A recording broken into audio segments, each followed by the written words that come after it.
Halo, semangat pagi kawan kontinu.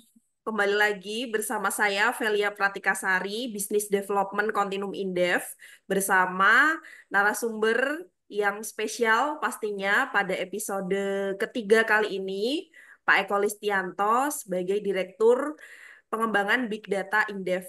Halo Pak Eko, gimana kabarnya? Alhamdulillah kabar baik Velia ya.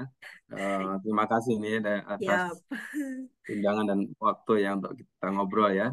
kita sempat bolos 1 minggu, Pak, karena produksi icon reportnya terlebih dahulu, tapi nggak apa-apa.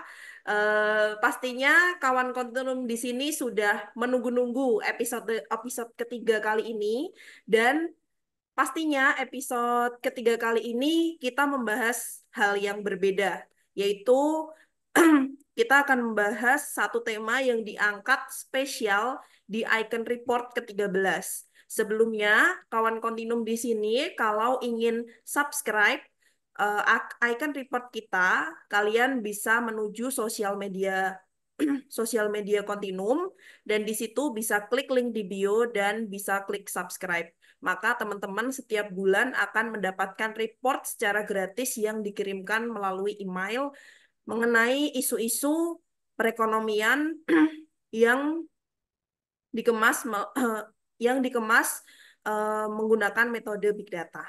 Baik, pada episode ketiga kali ini kita akan membahas Icon Report ke-13 dengan tema pungutan ditebar daya beli kelas menengah pudar.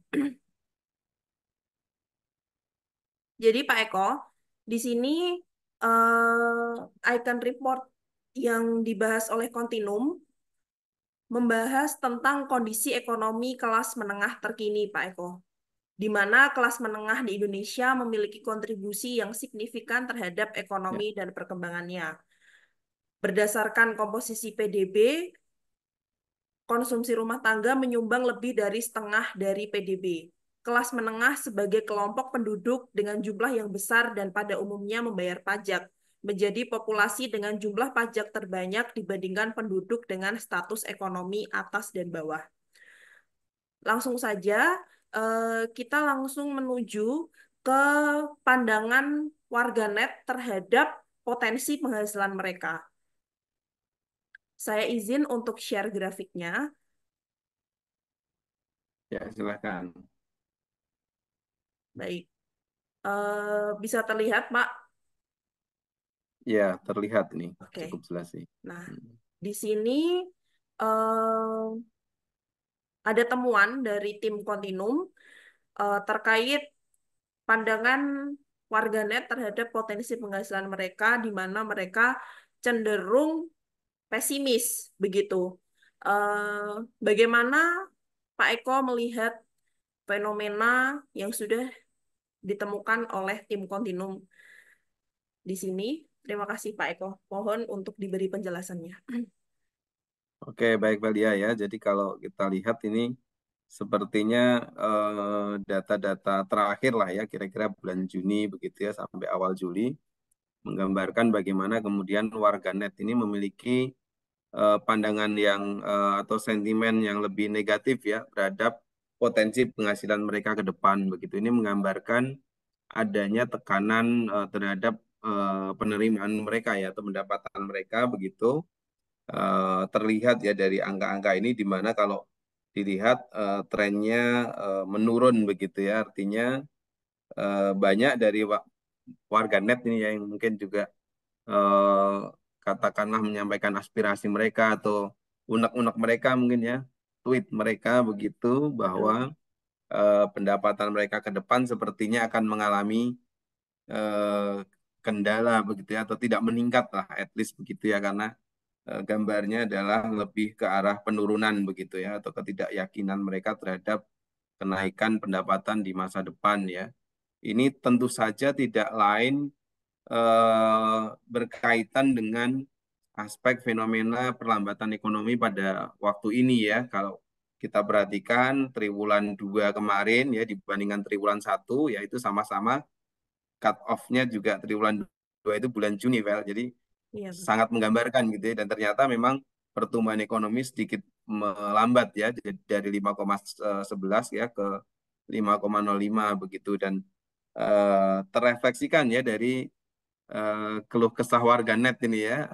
Di sini teman-teman kontinu bisa lihat ya, dari icon report kita ini ada satu bagian ya, ini kita membahas bagian yang tentang potensi penghasilan dulu ya. Nanti Ya, sebenarnya bagian-bagian lain bisa kita komentari mungkin di lain waktu begitu.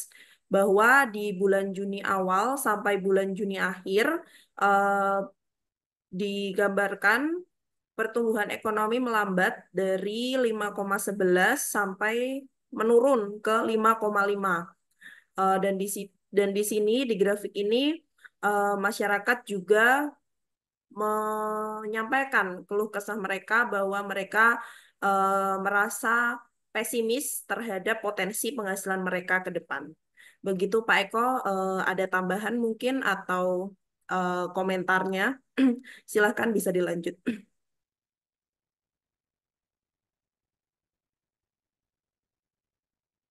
Halo? Ya, Fat, suaramu nggak kedengaran di sini, Fat, apa? Agak kurang Oh, jelas tuh. kurang jelas ya. Ini suara saya udah Ah, jelas belum, Pak? sekarang jelas, sekarang jelas. Tadi pertanyaannya kurang jelas. Mungkin coba diulang. Oke, oke. Tadi Maaf, maaf, Pak. dari ngasih konteksnya tadi agak apa gitu. Suaranya Oke, kurang jelas. Hmm. mohon maaf. Baik, Pak Eko, kita ulang ya Hmm. untuk ini komentarnya. Jadi di bulan Juni awal sampai bulan Juni akhir, tim Kontinum mendapatkan temuan yang tergambar pada grafik yang sudah saya share, di mana ini relate ya dengan fenomena pertumbuhan ekonomi yang melambat dari 5,11 ke 5,5%. Dan warganet memiliki pandangan yang negatif terhadap potensi penghasilan mereka, yaitu mereka pesimis eh, akan mendapatkan akan bisa menambah pendapatan dan mengelola keuangan dengan baik ke depannya. Begitu bagaimana menurut Pak Eko? Ya, benar, Fail ya. Jadi tadi dari triwulan pertama 5,11 ke triwulan kedua 5,05 ya. Ya, Dan ya, kalau kita lihat ini sebenarnya wajar ya kalau kemudian netizen banyak mengeluh gitu ya terkait dengan ekspektasi pendapatan mereka ke depan, bahkan kemudian juga menyampaikan kira-kira alternatif-alternatif apa yang bisa dilakukan ya, salah ya, satunya dengan mencari penghasilan lain ya dari berbisnis dan sebagainya gitu ya. Kita harapkan sih itu bisa terrealisasi. Tapi kalau melihat dari pertumbuhan ekonominya yang kecenderungannya melambat, ini juga menjadi tantangan tersendiri ya dalam betul spek Pak. mereka berbisnis begitu ya kira-kira ya. Nah, saya rasa begini, dengan situasi ini bahwa netizen melihat bahwa pendapatan mereka ya ke depan itu sepertinya tidak terlalu banyak kenaikan ya, atau bahkan mungkin stuck begitu ya. Harus ada upaya serius ya dari pemerintah untuk bisa membalikkan keadaan ya. At least kita masih punya 2 triwulan lagi ini ya di 2024 begitu. Dengan harapan triwulan 3 dan triwulan 4 nanti ekonomi kita harusnya bisa tumbuh lebih baik begitu ya, supaya memberikan ekspektasi juga terhadap penghasilan masyarakat ya, juga para Betul. netizen yang banyak mengeluh pada akhir-akhir ini terkait kemampuan daya beli mereka ya, melalui prospek pendapatan yang mereka kira-kira ke depan kayaknya tidak semudah mungkin seperti tahun-tahun sebelumnya mungkin begitu ya. Jadi Iya, Pak. eh, hadirnya pemerintah penting ya dalam situasi seperti ini begitu. Nah, salah satunya momen politik ya, bahwa nanti di bulan Oktober akan ada pergantian Presiden. presiden begitu ya, pergantian kepemimpinan, dan kalau kita lihat sebenarnya transisi pemerintahan ini smooth ya, jadi berjalan secara smooth, secara lebih baik, bahkan beberapa menteri juga kan sudah yang kira-kira kemarin menjadi tim sukses ya, suksesi dari Pak Prabowo dan Mas Gibran itu kan kemudian juga sudah ada yang masuk ke Masukkan, kabinet. ya. Jadi harapan-harapan itu sebetulnya dengan modal katakanlah transisi yang lebih cepat, nah itu menurut saya penting gitu ya, untuk Iya, ke Pak. depan bisa menjadi apa ya istilahnya ya, istilahnya modal optimisme begitu dari sisi politik. Memang ini bukan ekonomi, tapi bagaimanapun ekonomi juga terkait dengan situasi politik begitu. Ya, Nah, dari situ ya, kita berharap nanti triwulan 3 dan 4 ini bisa ada akselerasi ya. Dan betul. khususnya nanti triwulan 4 terhadap perekonomian begitu supaya memperbaiki ekspektasi para warganet ini ya dan Warganet, ya iya. masyarakat lah sebetulnya ya kan.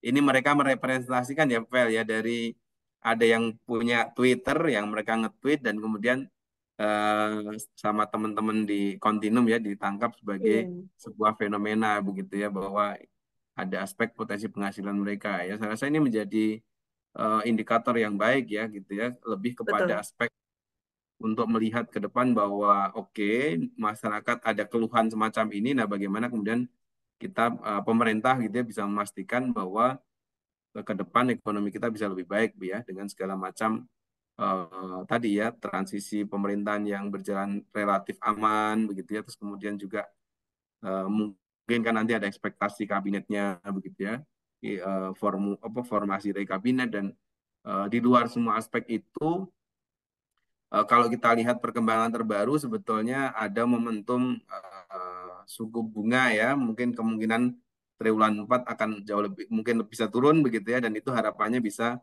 memberi optimisme bagi ekonomi sektorial lah kira-kira gitu. Jadi Betul, Pak Eko. situasi sekarang memang tidak terlalu menguntungkan kalau dari data tadi ya, tapi kita masih berharap sisa 2 triwulan ini menjadi Triwulan. game changer lah untuk khususnya untuk ini ya masyarakat begitu. Itu file. Baik, Pak Eko. Sebelum saya tutup, sisa triwulan ini, Pak, tinggal triwulan 3 dan triwulan 4 yang sebentar Mm-mm. lagi juga ada transisi pemerintahan oleh Pak Prabowo dan Mas Gibran.